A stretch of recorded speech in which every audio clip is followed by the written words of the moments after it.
Today we're here to talk about LMS Lxp, essential steps to transform workplace learning.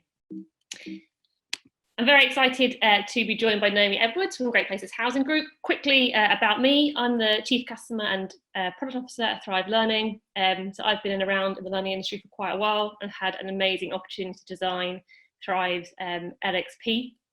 And Naomi has very kindly offered to join us today, one of our excellent clients. So Naomi, do you want to introduce yourself? Hi, yes, so I'm the L&D Administrator at Great Places Housing Group. So I do things like arrange internal training, we find outside training as well, but recently we have been curating and creating a lot of content for the study, which is what we call Thrive. Cool. So Great Places Housing Group were one of our first customers actually, and they were using Totra LMS before, and so they made a big jump to come to Thrive Lxp. So perfect attendee for today to talk about the whole experience of going from LMS to Lxp. And so what we're doing is I've got some general information to sort of talk through around that process and from my experience, and then I'm going to be asking Naomi questions throughout about how she's actually found that experience herself and what they've done at Great Places. So let's start us off then. Before we look at what an LXP is, I thought it'd be useful to understand what an LMS is and where the LXP has evolved from. So now we probably all think on this call that we know what an LMS is, but when you actually look at the literal definition, it becomes very clear what's at the heart of it. So an LMS is for managing learning, right? So it's tracking, administration, reporting. How can I make sure I get all the right people, done all the right stuff at the right time? And nowhere in here does it actually mention learning or the end user. So LMS is a very traditional focused on the administrator and making sure they can prove they've ticked all the right boxes. And they're very, very good at that. And they've served us very well over the years, but things are now starting to change. An LXP is simply an evolution of the LMS. That's the way I describe it when people ask me, and what's the difference? It's just a new version, really. Some LXPs will absolutely include LMS features, as really all we're trying to achieve with them is to provide better learning experience. I always compare an LXP to like first cars, in the sense that when cars came into fashion, rather than us working out how we can make our horses go faster, we felt the need to invent something entirely new, which is still achieving the same purpose and more, but it's not just trying to improve the old thing we've got. So when I was writing this talk, I actually scoured the web for an actual definition of an LXP. So I was really curious to know if anyone actually managed to quantify it. And I wasn't able to find anything really. So instead, I had to go writing my own. And this is based on all of our research at Thrive, my own experience from actually designing LXP, and this is what I've come up with. And you'll note the use of the word end users as a key differentiator between this and an LMS. And I've also highlighted some key features here, which you should see in an LXP as well. So this section, I'm actually going to talk about your team you need to support an LXP. So the dream team that you need to do that, because that ultimately is a big change for people. And I'm going to start with why we need to change.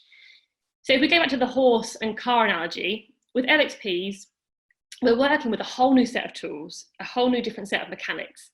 Like just because we knew exactly how to care for our horse, what to feed it, how to groom it, etc., it doesn't mean we know how to maintain a car. Horses, cars, very different things. So we have to think about all the new skills or possibly team members we might need to support this new technology. And it doesn't need to be as scary as it sounds. LXPs provide brand new opportunities for your team to learn new skills and take on new challenges. So this isn't a you need to chuck out a team and get a new one in. This is actually a great opportunity for L&D to upskill or just to change your role slightly as well.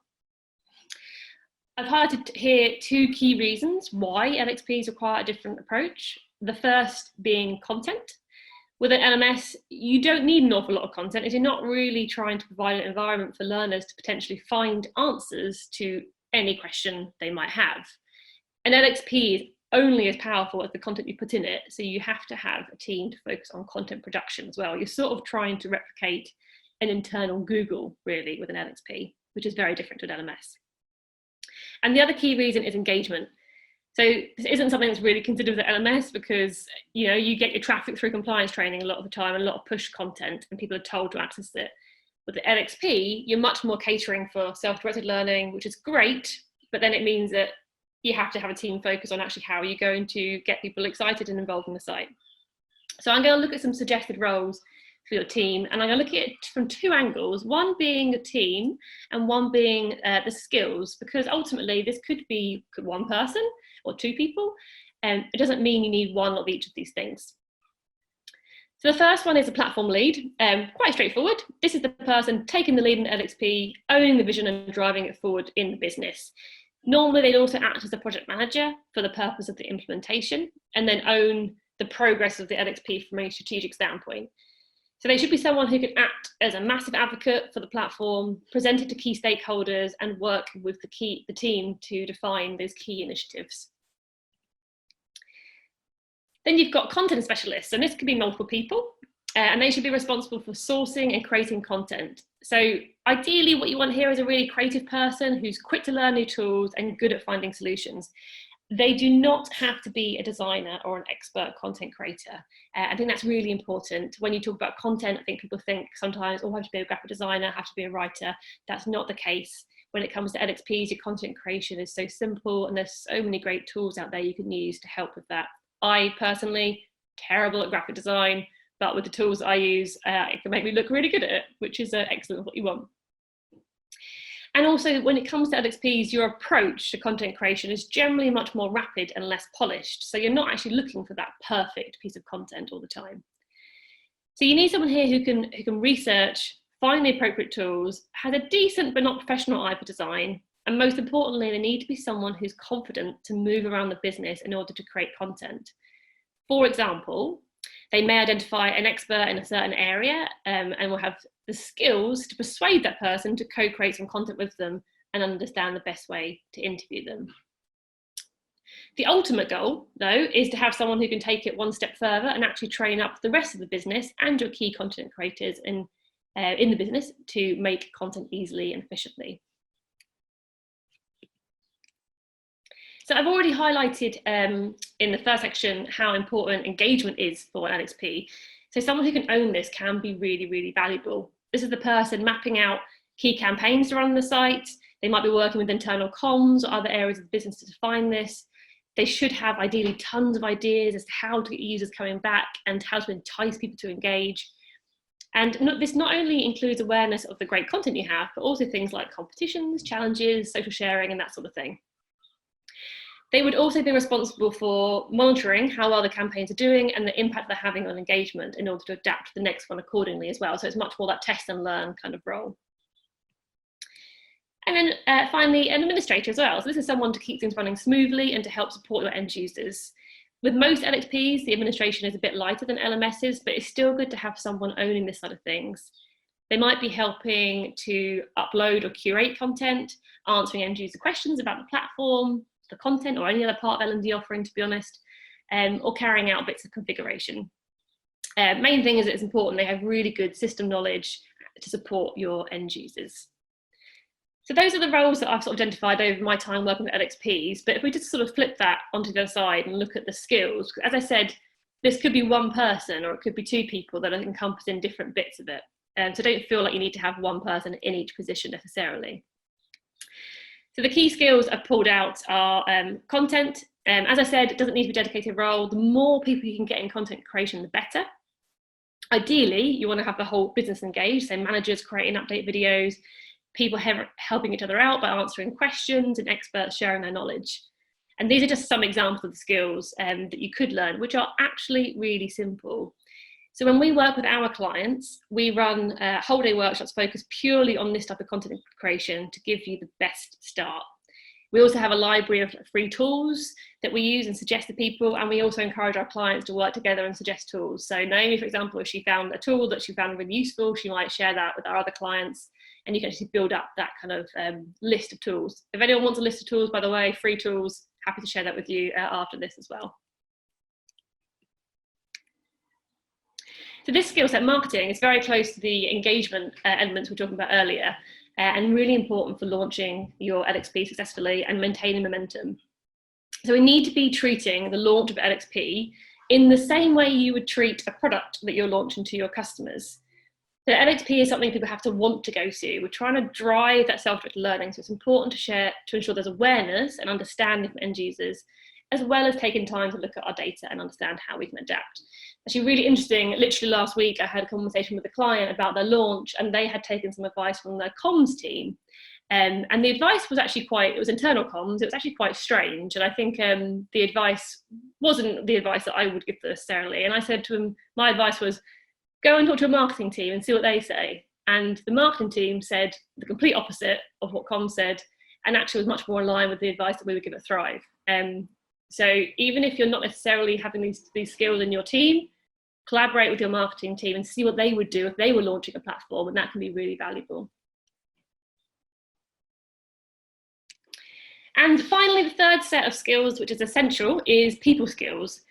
Now, it seems a really obvious one, but it does get missed a lot. Like, you'd be surprised. Your team really do need to be able to clearly communicate your message, talk with passion to convince people of the joys of LXP and where it can really add value on an individual level. So a lot of these are really sales skills, because you're selling your solution on a daily basis. A big part of that will be networking to get the message out there, build trust, and most importantly, keeping a positive attitude. So rolling out LXP, and I've done it myself internally in the business as well, it comes with its challenges, but it's so important for your team to stay positive and present this to the business as one team. If you start to sort of lose faith in what you're doing, it quickly becomes really apparent with the people you're trying to sell it to. So I always say, make sure you talk to people, you stay curious, you ask questions, and just sort of almost eavesdrop in the business and keep your ear to the ground for anyone who's got a question or a problem or something. Is encouraging them to use your LXP and to direct them to the right place so they can quickly see value in it.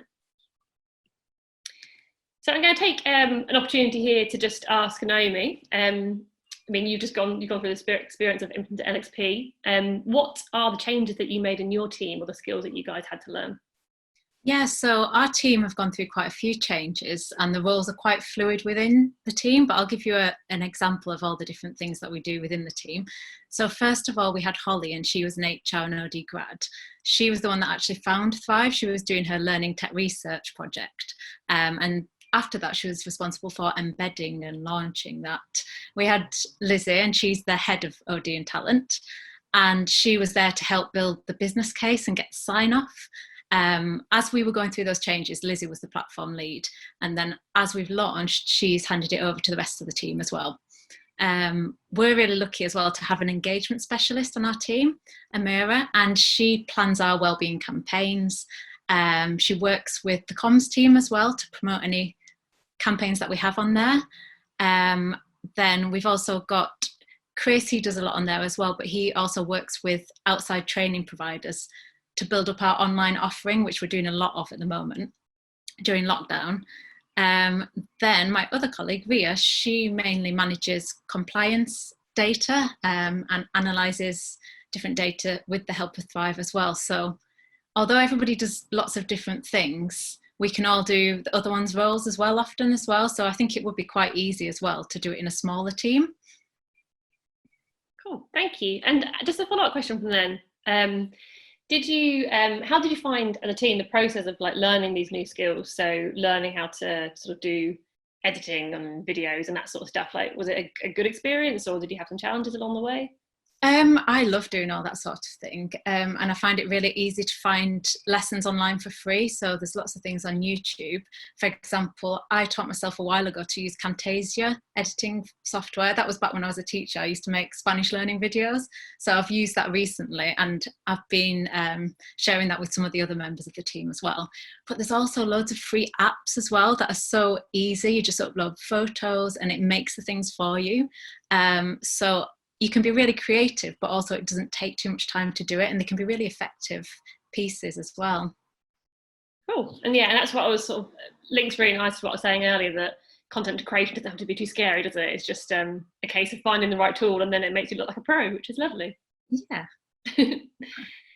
Okay, great. Thanks, Naomi. I'm going to jump on to our step-by-step guide. So far we've sort of covered is sort of thinking about your team, thinking about your skills, because that is really important, because ultimately what's going to make your LXP a success is the people that are supporting it.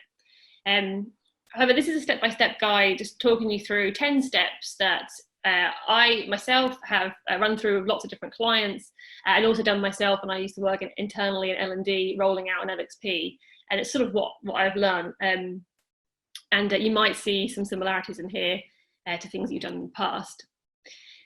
So the first one is defining your vision. So before you even begin looking at LXPs, it makes logical sense to spend some time really understanding your problem areas and what you're trying to solve as a business. So speaking from a vendor's perspective as well, it's really useful for us to understand the problems in the business, as then we can suggest a solution which matches that. We often get sent massive long lists of requirements with not much context. And when you actually drill down into a lot of these, we frequently find that the feature's been requested without much reasoning behind it or based on other assumptions. Often they're sort of templates and that sort of thing that get sent. And that makes it really difficult for us to actually provide good solutions to people. So if you can spend some time thinking about that, that can be really, really useful. And as part of this, you should also set a clear shared vision as to what you're trying to achieve and what good looks like. This is really important so your team can be aligned, but also so you can communicate this effectively to the business and eventually measure your success. Because ultimately, that's your sales pitch. That's what you're going to be going out to the business to say. If someone says, you know, what does this LXP do? Why should I use it? You need to have that clear message people can use. And do remember that what comes out of this exercise might not be the need for an LXP, as there are lots of different ways to solve one problem. However, for the purpose of this talk, let's assume you do want LXP. Make sure you do spend some time really understanding what your LXP can do and how others have used it in the past. So you ask your supplier about use cases and case studies, that sort of thing, talk to clients and really understand how it's used practically. So Naomi, the question for you is, it'd be great if you could share a little bit about what you were trying to achieve with a new learning platform when you were looking at Thrive. Yeah, so we wanted something where we could have a social learning experience, but at the same time still monitor compliance, which was Thrive was ahead of the game there, because when we were looking at other LXPs, there was nothing really that we could get the best of both worlds. So it's real. Before now, colleagues were sharing knowledge and they really wanted to have a platform to upload things. They were using the intranet, but it doesn't necessarily stay on there. It's kind of a rolling thing. So the appetite was there, but we just didn't have the platform.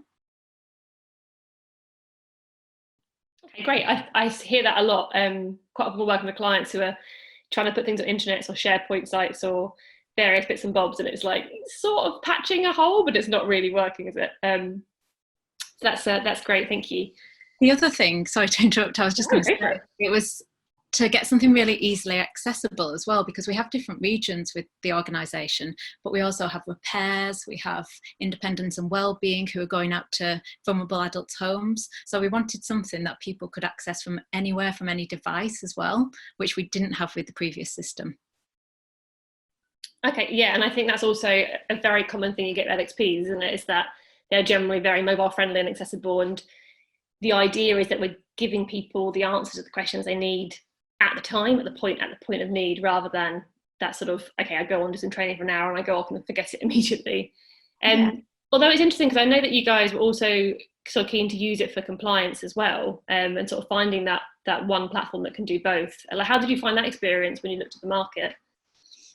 Yeah, so I think that was something that stood out, where there were a lot of things trying to have a social learning platform, but nothing else that had this element of being able to manage data as well. It's really easy within Thrive to do that. You can just click onto the admin area. You can either click on a certain audience you want to monitor or a certain piece of learning, see who's completed it, see what percentage they have. And it's really easy to use all that data. For example, I put a piece of learning on there. It was a manager's key HR training, and HR wanted to know who had completed this, so I could easily just quickly click on it, send them any data I had on it, and work from there as well. Oh, great, thank you. So step 2 on my list is position it. And I have to say, this is one of the most common reasons I have seen for systems failing throughout the years, is bad positioning. If you can't articulate how the platform fits in, it will confuse the user, as they don't know where to go for what, and as a result, they just switch off from everything. I think the most classic thing I get from clients when we first start a project is we currently have 10 different systems and no one knows what to go for stuff, and we want to pull it all into one place. It's a really, really common challenge that we see. So when you're thinking about positioning, I think a great exercise is to make a list of what you have and where the LXP fits in, using practical personas and examples of how people can get value from it. So a result of this might end up as well being some tricky political conversations you need to have. But I guess what I'm saying is don't be scared to necessarily question whether you should replace systems if it's the right decision for the business. A really common scenario we come across is a client is wanting them to use LXP for both learning and communications, but often there is a very old, clunky and out of date intranet site that someone in the IT team built years ago that they won't let go of, or maybe some people actually don't really know who owns it anymore, which is often the case. And what I'm saying is we need to be prepared to at least have those conversations, as ultimately by replacing two systems, it will save you money and provide a much better user experience. Another thing to consider when positioning is how these systems will talk to each other as well. So another area where RFPs and initial requirements can be really tricky to navigate for us is that you will get a much better answer from suppliers if you spend some time mapping out what your ideal user journey is, rather than simply asking, do you integrate with X? Because integrations come in all shapes and sizes, and by asking, do you integrate, you're actually making it really easy for us as suppliers to simply say yes, because technically yes is the answer, when in fact what you end up with isn't quite what you wanted. So if you can focus on your user journeys in plain English, that can be really helpful to make sure you're getting the right solution for you. Now, Naomi, I know that when I was working with you guys at the beginning, you had a new, not an old clunky internet, you had a brand new internet about to come in, but there was still a lot of conversations that we had around positioning, which was, I think, really important to have during that early sort of pre-sales process. So could you just explain a little bit about your experience of how you guys are positioned to thrive at Great Places? Yeah, so we wanted to connect systems really seamlessly, and we needed to be really clear about what sat within the intranet, which we call home, and what sat within Thrive. So I know that we had a design session with Comms and with Thrive, and within that, I wasn't at Great Places at the time, but I know the functionality of home was discussed about what that would be used for, and the functionality of the study and how we would be using that and how they were different, but also how they would link together. And I know that Thrive spoke directly with the providers of our intranet to work some details out as well and show them how easy it could be with that. There was also the IT system. So I believe there was a meeting between IT and Thrive discussing how they would talk to each other. The latest one is we're getting a new HR system, Cascade.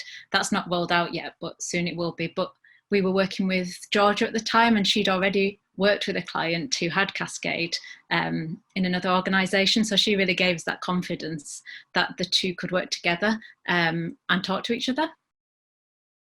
Cool, thanks. And I actually was in that meeting that you said that you missed, and it was a very entertaining meeting.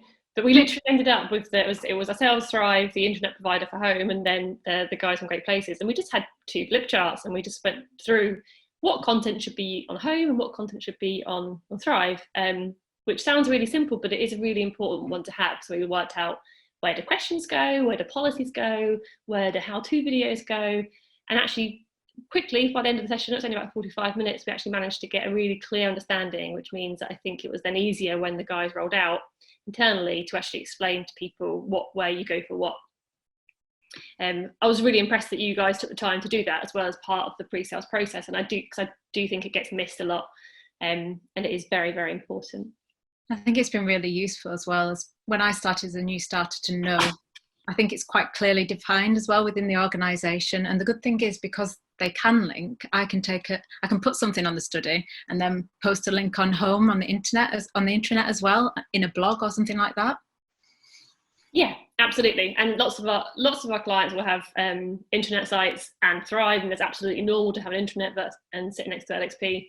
And yeah, they'll just stick links to sort of cross over, and it's quite nice in a way because if something really cool is happening at LXP, you can promote it on the internet and vice versa. So you've got different mediums to access people.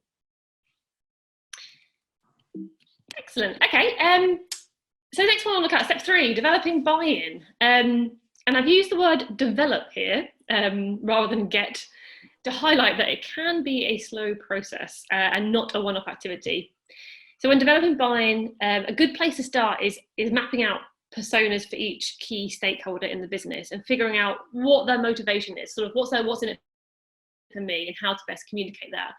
And by I'm not necessarily just talking about the initial early stages, I'm talking about just throughout the whole lifetime of the project and lifetime of the site.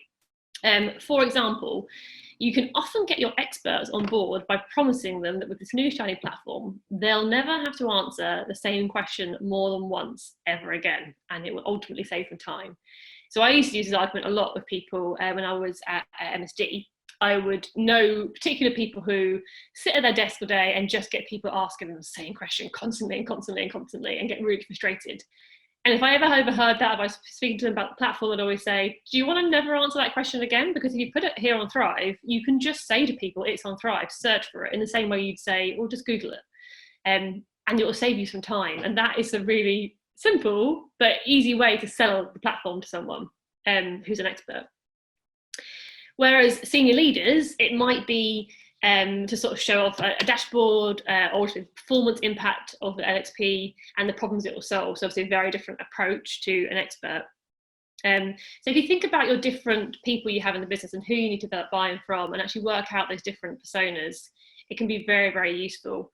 Managers are one of the hardest groups to get on board, and ultimately they need to be the ones encouraging their team to use the LXP and not consider it a waste of time for time away from their day jobs. They need to see the value in it both themselves and their team.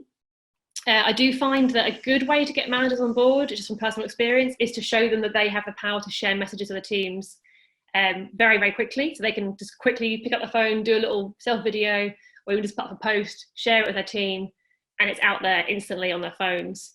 And more importantly, they can also see who has watched it or who has viewed it and paid attention. And in Thrive in particular, you can actually see even like how far through a video someone's got. So even myself, I've shared things before with teams, and someone said to me in my team, oh yeah, I saw that. And then you look at the statistics and go, actually, no, you only saw 10% of it. So it's quite good just for catching people out as well. And when it comes to end users, sort of a wider audience, things like teaser trailers can be really powerful, like launch videos. You can really get a lot in a sort of 2-minute video to sort of capture people's imagination.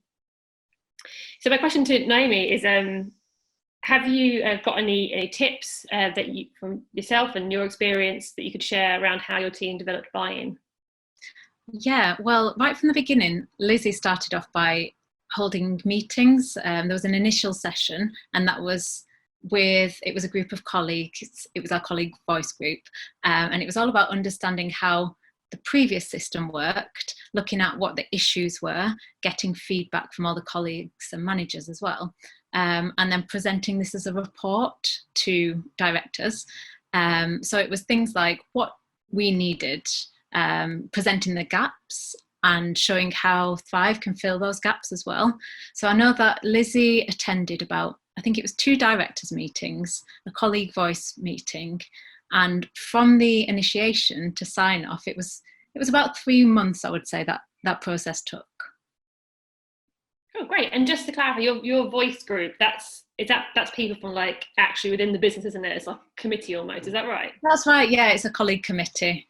Okay, brilliant. And I think that's a really nice way of doing it as well, because ultimately on this journey, like I said, it's not just about getting buy-in from your decision makers and your senior leaders, it's about actually getting buy-in from the whole business. So even in those very early stages, it's great that you guys are reaching out to sort of quote unquote real employees, because then you'll start sort of planting the seeds for those advocates going forward as well. So it's really cool that you guys did that. Yeah, it was great to have that information to present to managers and to directors as well, the exec team. Yeah, because I guess you're also having an opportunity to show the real problems and the actual challenges on the shop floor as such, rather than just what's perceived by the learning team, which is great. Okay, so number 4 is measure up. So at the beginning of your project, it really helps to set the metrics so we can measure how well we've done. With our clients, sorry, it's the car beeping outside. With our clients, we normally focus on engagement metrics, which is number of logins, average views, etc., and then also business metrics. So business metrics, a little bit harder to find, but can be really valuable. And that's things like, maybe you want to use something like Thrive to increase your NPS scores, you want to increase your speed to onboarding, your ticket resolution time, employee happiness, all that sort of thing. And that will differ from business to business and will need to be something you can benchmark. So for example, a really common one that comes up for us is employee happiness, and most companies do some sort of engagement survey around L&D once a year. So if you can compare those, that can be really beneficial. And the reason that I've got benchmarking on this slide as its own little item is that benchmarking is so important to understand where you've come from and how far you've come. I always use the analogy of renovating a house. Like, imagine you buy a house and it needs loads of work, and you spend 6 months cleaning, stripping wallpaper, painting skirting boards, really putting in the time and effort and sweat and energy into this house, but you never took any before photos. I just think it would be so demotivating to have someone, sort of people come over to your house, not really realise how bad it was before, because you didn't take that time to benchmark, essentially, and the reaction is just kind of like, oh yeah, it's nice. I would find that really hard, because I want to sort of say, no, it was really bad before. So this is sort of what I use for benchmarking, is that it's really important to at least measure where you are now so you can see how well you've done. So step 5 is all around taking stock. So what we've done so far really is talked about your high level vision, getting it right with regards to buying and positioning it, and then that initial conversations around how we're going to measure this. So it's all very much like provisional stuff that you might do at the beginning of the process. Now we're getting into slightly more detail with the sense of the content. So this is around actually looking at what content you currently have in the business and sort of working out where it might fit in. So for each piece of content that you might have, you also need to determine whether it's suitable for LXP. And ideally what you're doing here is also breaking it down into smaller chunks if necessary. So the analogy I always use here is, imagine you're having a spring clear out of your wardrobe.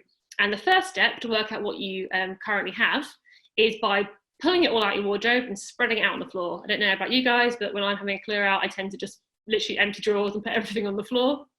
And then for each item, you're picking it up and you're asking yourself a few questions. You're asking yourself, well, does it still fit me? Does it need repairing?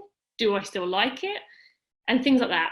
And what you end up with generally is a pile for charity shop, a pile to be fixed, and a pile that you keep. And that's the same process of your content. You're looking at, all right, this is everything we've possibly got. What's just great, we can just put straight on the LXP. What actually is like 20-page long PDFs that we need to update? What maybe is just generally out of date? And then putting them into those piles so you know what the next steps are. Number 6 is ask around. So in my experience, this step also gets missed an awful lot, and it is quite arguably the most important. This one and positioning, in my opinion, are just super, super important. So this isn't only develop buy-in from your end users, but also unearthing some of the great knowledge in your business. So let's assume at this point you've already assessed what you currently have. So content-wise, you know, all right, this is the stuff we've got. That's great. But the question here is, what are the gaps and what do users actually want to see? And the best way to understand this is to go out into the real world and talk to people. And normally I would encourage face-to-face if you can, but obviously at the moment face-to-face isn't really much of an option, so maybe video calls is better. But set up interviews and focus groups and you'll quickly see some common trends. And this is why I was saying it's so great that Great Places involved actual end users in that process, because that's where you'll really find the answers to the questions. I always find it helpful to ask people questions such as, what's the question you get asked all the time? Or what's the most common question you have? What area of the business do you really not understand? Or what questions did you have when you first started? Who do you go to for help as well is a good one to ask people? Or who's the most knowledgeable person you interact with or person in your team? You'll notice that those sorts of questions are not just about stuff and content, they're also about people. So actually what we try and do is find out who those knowledge diamonds are so we can actually work with them as well. So for example, you may notice that the same name is coming up again and again and again around a certain subject. So-and-so knows loads about X. So that's a clear indicator that maybe you should be working with so-and-so to capture and share their knowledge. And I I also love this as a sort of experience in a business as well. When you start doing this, you just find out some really fascinating things that maybe you hadn't thought of before. So Naomi, it'd be great to hear your experience of this, and how, I guess, did you get users involved during the implementation, but also now, even you're live, something you carry on doing. How do you get users involved now you're live? Yeah, so right from the beginning, I know that they got users involved with these test groups. So it was the colleague voice I was speaking about before, but they also targeted users of the system, the previous system, people that we knew either loved it or hated it, and asked lots of questions and asked about what they wanted to see on there. And then now's actually a perfect time to be doing this. I've been joining loads of team meetings that I would never have been able to join before. So last week I was in a meeting with the Sheffield team. The week before I was with somebody in Blackburn, and these are things I wouldn't have been able to join before. But now everybody's having a virtual team meeting. I can just gate crash. So I was asking questions about what they wanted to see, but also what sort of training they deliver within their teams, who the trainers are, and like you said, who the knowledge diamonds are. It's a really good time to be doing that now. So I'm going to continue to do this as well, try and go to as many team meetings as possible. That's such a good point, and something I hadn't really thought of as well, is that because we're virtual now, actually it's so much easier. If you haven't got to travel to Birmingham or Sheffield or what have you, you can just jump on and sort of eavesdrop, really, can't you? Just sit in the background. That's right, and get everybody in one place, kind of. Yeah, absolutely. Just sort of pick it, and I guess we could have done that before, but I guess we had so much of our team meetings were face to face. So that's great to hear you're doing that. I think I know that when I was doing it around when I was at MSD, I just learned so much more from sitting down with someone for 5-10 minutes than I did from, loads of, I don't know, training needs analysis and that sort of stuff type thing. It was just really, really valuable. And you also, I think the what's the word?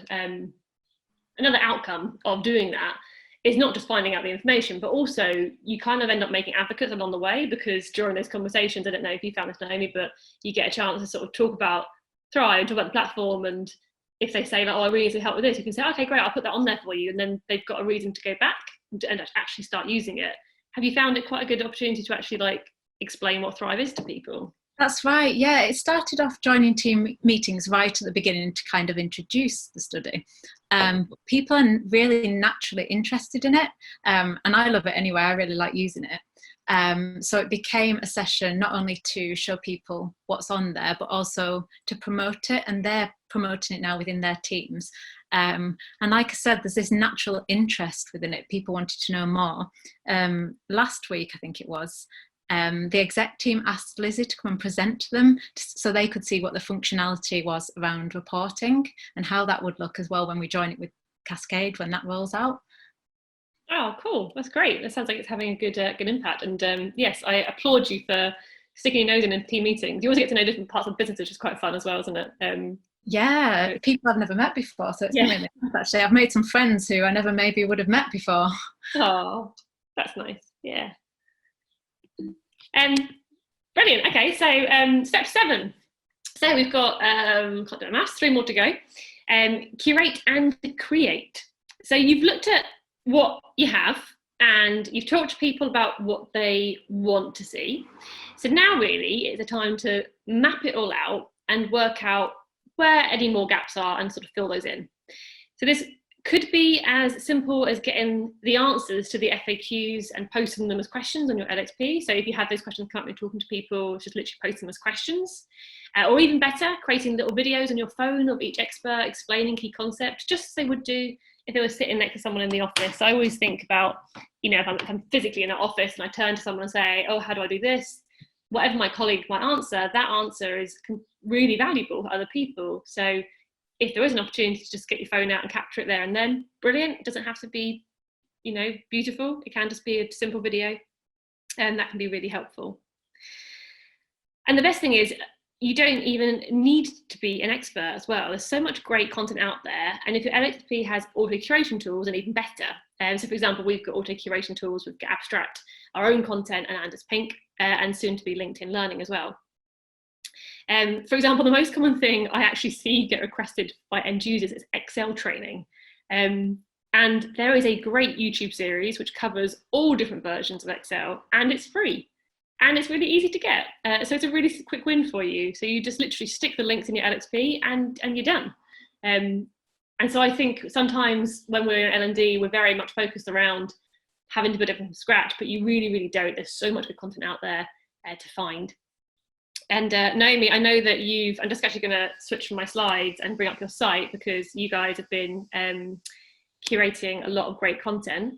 This one is my particular favourite, which you did during lockdown about keeping the kids entertained. So it'd be great if you could just explain your experience of curating content on Thrive and what you guys have been up to. I really enjoyed creating this pathway, actually. So yeah, it started when colleagues were faced with the added challenge of not just working, but also homeschooling the children. And we wanted to find a way to support them by providing activity ideas, educational websites, there's some recommendations and lots of different resources on there. This was one of my first pathways actually on here. So I started off by telling everybody what I was working on. So not just colleagues, but also I told my friends and family. I think I said before, I used to be a teacher. So I got in touch with all my teacher friends as well. And the links just started flooding in. So not just from my colleagues, as I said, I had my mum emailing me every day with new links. So there's all sorts of resources on there. Things like YouTube, as you said, there's TED Talks. Charities have been a really good resource. There's lots of different activity packs.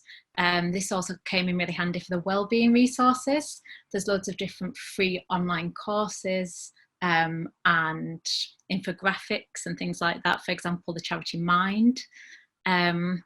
I was putting together some pathway walkthroughs as well, some little videos using, as I said, Camtasia software. But also you can use things like iMovie, which is free, and there's other apps as well out there. And things like Pexels is a website that I get copyright-free images from, and I can use those within the resources that I create. And I think I spoke about Quick by GoPro earlier. So all sorts of things, and the Anders Pink articles I should mention as well. We've been adding those into the pathways. Cool. Yeah, I have an example of the Anders Pink content here. So this is one that you added to your one of your mental health offerings, which is about, in this particular article, is about from gardening to singing classes. So just an example of how you can automatically put in content from Anders Pink, which is web-based content, and it can populate the site, and you can embed actually in the page. People can read articles in here as well. Did you want to? I know that also your wellbeing support offer is something you've sort of curated and both pulled things together. Did you want to cover some things on that as well? Yeah. So Amira started this. She is our engagement specialist, and she creates a lot of these wellbeing campaigns. So this particular pathway houses it's like a little library really of our wellbeing offer. So as you can see, we've got the mental wellbeing there. We've got some different resources within there. So for example, the Rising Vibe, that's a series of webinars we've recently done with an outside trainer. We've recorded those and put them on the system. So there were 3 different sessions for that, and we've got lots of different resources on there. That was a really nice session where colleagues got together for that. We've got a section on, in the mental wellbeing again, you've got lots of different articles, as I said, from Anders Pink, the mental health awareness. I think within there, we've got a question as well. We find the question function really good. So I've only just put that one on, so I don't think there's any responses to that one. But within the others, it's a really good way of getting feedback from users, putting them within the pathway, ask them what they want to see on there. And we do tend to get quite a lot of responses from those questions.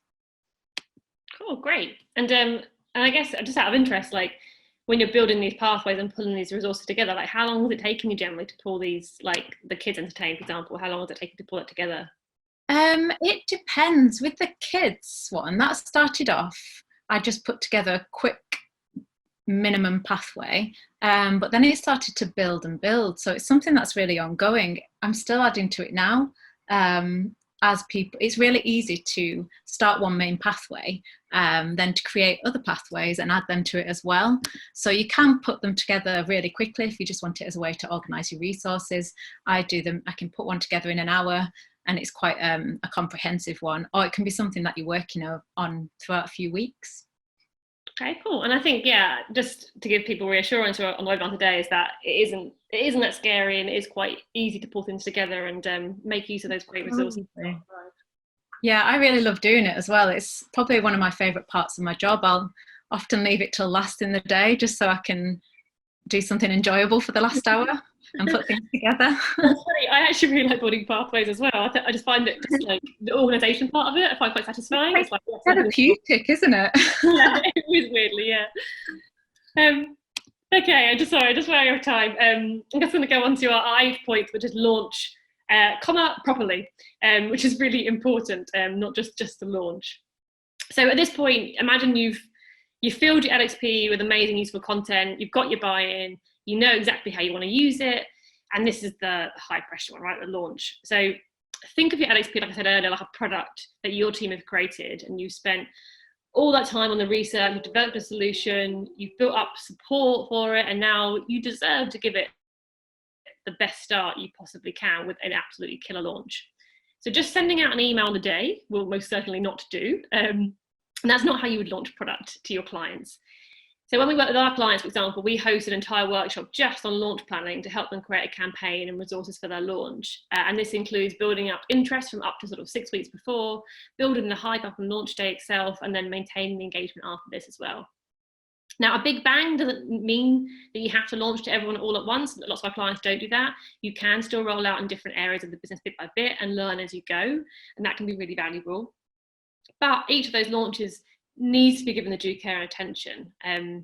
Otherwise, it doesn't really work. If you are going to roll out bit by bit, my biggest piece of advice is to do it based on business unit, not on content. And what I mean by this is make sure you cover as much content as possible for your target end users from day one, rather than starting with something like onboarding and then adding leadership later. As what will happen is your LXP will get labeled as the onboarding portal or the leadership portal, whatever it is the content you're starting with. Worst one is starting with compliance training, actually, is the starting point, just because then people think, oh, it's the compliance training portal, you know, it's boring. So if you can start with a business unit and have everything they need for them, for that audience, that can really, really help. And let's assume you have landed the launch. So now on to step 9, which is keep it up. So what are you going to do now? And I think one of the key differences between an LMS and LXP, as I said earlier, is engagement. So you need to have strategies for generating this. So it's time to put those marketing skills into play to help bring people back day after day. So it's all about keeping things really fresh and interesting, ensuring users can get something new each time they log in, and make the LXP feel like it's living and breathing. And not all the responsibility has to be on your shoulders. There is a lot of help out there. So as Naomi just said, there's tools like our auto curation tools, so Anders Pink, Get Abstract, our own content, but also things like YouTube and articles and blogs and things online. There's so much stuff that you can pull in as external sources into your feed to make sure that it's kept up to date. If you do have an LXP which has auto curation tools, that's great because it's automatic, so it happens for you. You don't have to do it yourselves. But even still, you've got a wealth of content out there to use. And ideally, your supplier should also support you with this as well. So at Thrive, this is another area that we dedicate an entire workshop to, as it's such a pillar of the success of your LXP. So we do a whole workshop just around engagement campaigns and try and plan the first 3 to 6 months of campaigns. We also provide clients with campaign ideas, materials, and even a sort of calendar for you for general world events to give you a head start, because sometimes you might not necessarily have all the right resources. And then what we do is we work with our clients to create those bespoke campaigns as you go and try and refresh them every quarter or however it might be, to make sure we're keeping up with things going on in the business. So Naomi, it'd be interesting to hear what sort of campaigns you've run recently to drive engagement in your site. Yeah, our highest engagement, that's been when people have logged on to take part in a campaign. So especially when we did our equity induction, so we partnered with another organisation, and it was just as we were going into lockdown, so we had to put our whole online induction online, and we had people from Great Places as well logging in to have a look at it. And then they were also looking at the other campaign. So another campaign was the Mental Health Awareness Week, And one of the things we did within that was we provided colleague online sessions. So there was a yoga class, a live yoga class, and you'll also see some yoga videos from one of our colleagues. She's also a yoga teacher, Megan, there she is. I did a Spanish class, so that was fun. And we're going to be doing these again because we found it's a really nice way to create connection while we're all apart. And there's quite a few different campaigns as well within the Your Wellbeing Support offer that Amira has run too. But we find these are the times when we get the peaks, when people are logging in to have a look at the campaigns. Yeah, you guys have done some really great stuff around the whole of lockdown and response to COVID. And just looking at your event here, actually, your Spanish class. You'll have to come to the next one. Well, yeah, I know. I should do, actually. I do speak a bit of Spanish, so not very good anymore though. But yeah, some really cool ideas in here, and I think you guys, you've had a really good response to them as well, particularly during this odd time as well. Okay, great. So let me just finish up with our last point, which is analyze and react. So finally, on here, I just want to make sure that we are staying curious as to what's going on in your LXP. So that's staying interested in your end users, using data tools provided to identify any gaps of what's working or what's maybe not working so well, and react to that information. And that's also not forget to measure against your business KPIs, those engagement KPIs we set. So with our clients, for example, we sort of readjust those every 6 months. Data, I think, sometimes can be a bit scary for people, but actually all you're really doing is just making sure that things are running okay and that things are working. So the campaigns are a great example of that.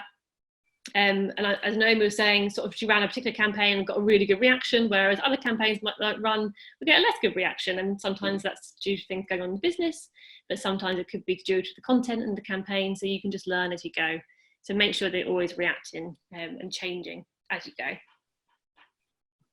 Very quickly, this is just a slide to sort of really highlight the tools that we have at Thrive to help support with all this stuff we've been talking about, to make your lives a lot easier.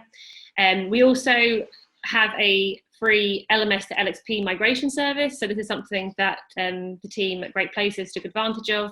So we're literally taking if you've got an LMS at the moment and you want to get into LXPs, but you don't want to go through the process of having to download all your content and manually upload it, we have got a tool which allows you to literally lift and shift, and it will just copy everything over to your new site. And that worked beautifully with Great Places and just gave you a really good head start of that, taking stock of your content. So when I was talking earlier about having that initial content initially, the migration tool can really help with that.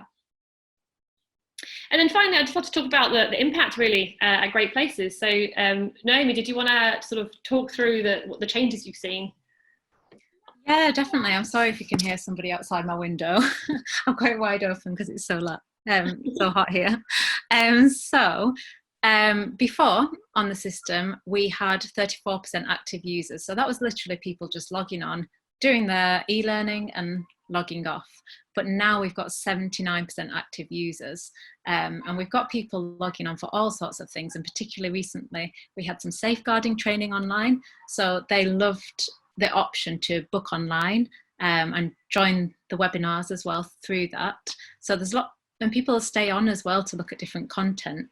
So for example, if you look at the 96 items of content completed, so that was per month on average.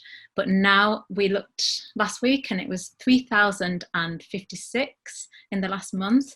So that's not just e-learning, that's things like joining the campaigns, people looking at articles, maybe doing online classes as well, online sessions. And we, like I said about the induction before, we used to do it face-to-face, and this meant people coming in from lots of different regions. But now we do it all through the study. We wouldn't have been able to do this online induction without the study.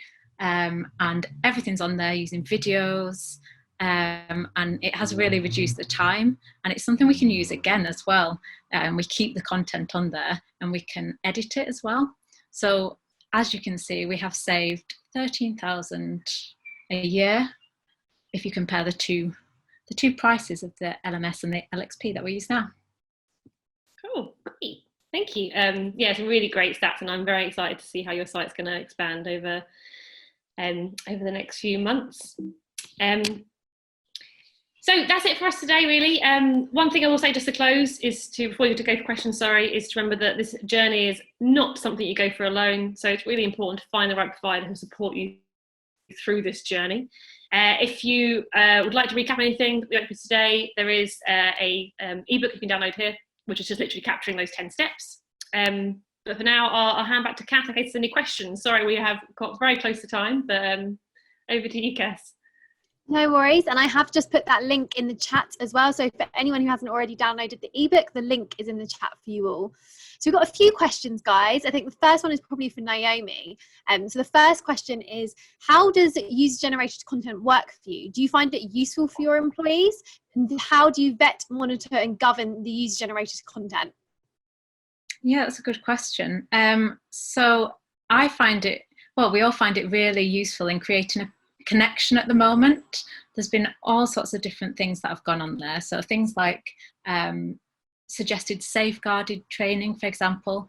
Then as well, when we had the Eid celebrations the other week, somebody posted a recipe that they like to cook. So it's been a really nice way to get lots of different types of content and create that connection. It's quite easy to monitor. You can have a look at what everybody's posting, and I can have quite a lot of control over that as an admin as well, and they can share it with me as well. Perfect. And I think the next question from Roxanne is probably for you, Danny. Roxanne's asking, are there any performance management systems that integrate well with Thrive? Well, back to my advice earlier, I'd say yes, there are, but that's the easy answer. It's really important to think about what's the journey you're trying to get for your end users when it comes to integrating with performance management. So what generally happens is we have a bunch of APIs which are openly available, which other systems can work with. Most modern systems will have something similar as well, so you can do integration. So from a technical standpoint, it's always quite simple. And the hard bit is thinking about what you're trying to do. So my advice would be work out what you want that journey to be and write it down in plain English, and then we'd be able to actually answer that a bit better for you. Thank you, Danny. And back over to Naomi, we've got Barbara asking a question. She asked, how has Great Places addressed the challenge of engagement? We usually see engagement peaks at the beginning during the honeymoon period, but then it tends to drop off unless we're actively engaging them. She's curious about what are some of those engagement strategies you've applied? So as I said before, the highest peaks we've had have been with our campaigns. So we've tried to get people in there for a campaign. So for example, when it was the onboarding or the mental health awareness week, and we find that once they're in, also the e-learning, they have to go in there to do that. So we'll link it to other things as well. And we find that once people are actually in there, they like to have a look around as well, and that will lead them to other things that they might book onto as well. So I would say the key is the campaigns that we've been doing to draw people in. Amazing. And I know there's lots of campaign functionality, especially in Thrive, which really helps you drive engagement and really gets your kind of users engaged. Things like the question function is really good, and the ability to share resources so easily with people as well. Perfect. Thank you, Naomi. Hopefully that answers your question, Barbara. So were you going to say something else, Naomi? Sorry. I was just going to say, just to add to that, I think engagement campaigns, if you're trying to do them manually, can be quite a pain. I remember my previous job, I used to have to set reminders in my calendar to send out content and things like on a Tuesday at 11, and it was a right pain. But the great thing about the campaigns in Thrive is that you can set them up to be automatic. So you can plan, if you're really organised, you can plan all your campaigns for the year and exactly what content you want to be sent out when via emails, and then it can just run, which is really lovely because you can just sit back and relax, but it looks like you're doing a lot of work. Amazing. And I think we've probably got time to squeeze in one more question. And this question is from James. So James is asking, I don't know who it's for. I think both of you could probably contribute to this. He's asking, can you suggest any successful approaches where the push for an LXP comes from L&D rather than the business? For example, where there isn't an appetite for a collaborative social learning approach from the business, but L&D thinks it's a good idea? That's a very hard question. I don't know if Naomi, you've got any thoughts on that. I'm just trying to think. I was going to say, I didn't really know what people thought about it at all before, but I found the interest just building. So I think maybe once they know a bit more about it, the appetite would probably build. I found from these sessions where I've been joining meetings, maybe they're doing it in a different way, sharing their learning. Maybe it's just that they're not doing it on the intranet or whatever it is. I wonder if they're emailing each other or something like that. It'd be interesting to know. Yeah, I think that's a really good point. Is that I think trying not to position it as an LXP in a way, because just another acronym, people sort of switch off. Like Naomi says, people will be sharing socially and sharing knowledge throughout the business, face-to-face, WhatsApp, email. So it's more around hooking into that. And again, going back to those personas and the what's in it for me, and rather than positioning it as this is an LXP, it's a learning tool, actually positioning it with, here are some problems we've noticed in the business, here are some things where we think this can really help you, whether it's communication or capturing knowledge from like really experienced team members who possibly might leave one day and really leave you, in a hole. And coming at it from that angle rather than trying to sell the benefits of an LXP, because I think people do switch off when they hear acronyms and things like that. Perfect, guys. And I have got one more question. I think I'm just going to try and just get in there for you guys. I know we're a couple of minutes over now, but one more is asking, what support team does Thrive put together during implementation and thereafter? Are you more interested in a good launch, or what's the ongoing relationship like? That's really yeah, I mean, I can answer that one, I guess. Yeah, great question. So the answer is no. As I said, that's why we have a whole step in that. These 10 steps of keep it up, is that the engagement is super important to our team. So we do have a very intensive onboarding process. We run about 6 different workshops, and it's all around this stuff. So we don't do much technical training because, to be honest, the system's pretty easy to use. We obviously will show you how to use it as well. But all the workshops around positioning, launch, engagement, campaigns, content, strategy, KPIs, things like that. So everything we talked about today for the workshops. And you'll have a customer success manager who'll do that with you. We also make a really big point of that CSM being with you once you go live as well. So you'll have the same person throughout your entire sort of onboarding and once you go live as well, which I know some companies will sort of swap people around, but it's really important for us to make sure it's the same person. And then once you are live, your CSM will work with you every quarter, a formal review, and look at your KPIs and look at your engagement strategies. You also have monthly check-ins. They also send you a monthly report as well of how your site is going. And to be honest, if you want to have weekly check-ins, you absolutely can. I think you'll probably more get badgered by your CSM when you're live, them sharing ideas with you or sharing examples from other clients and that sort of thing. So it is a very supportive role, because ultimately, for us as a business, if people are engaged with your site and it's successful, that's great for us as well. So it's really important for us to make sure that the engagement stays high. Fantastic. Thanks so much, Danny. And that's it. I just want to say a massive thank you to everyone who's tuned in today, and especially Danny and Naomi, who's our guest today, for joining us. Just to let everyone know that the recording will be available in the next few days. We'll make sure to email it to you. Thanks for your kind comments now coming through the chat, all saying thank you. In the meantime, if you have any questions at all about our free migration service from an LMS to an LXP, or even just what Thrive can do for you as an organisation, please make sure to drop us a message. Our details you can see on the screen here. And thank you very much, everyone. I hope everyone enjoys the sunshine now.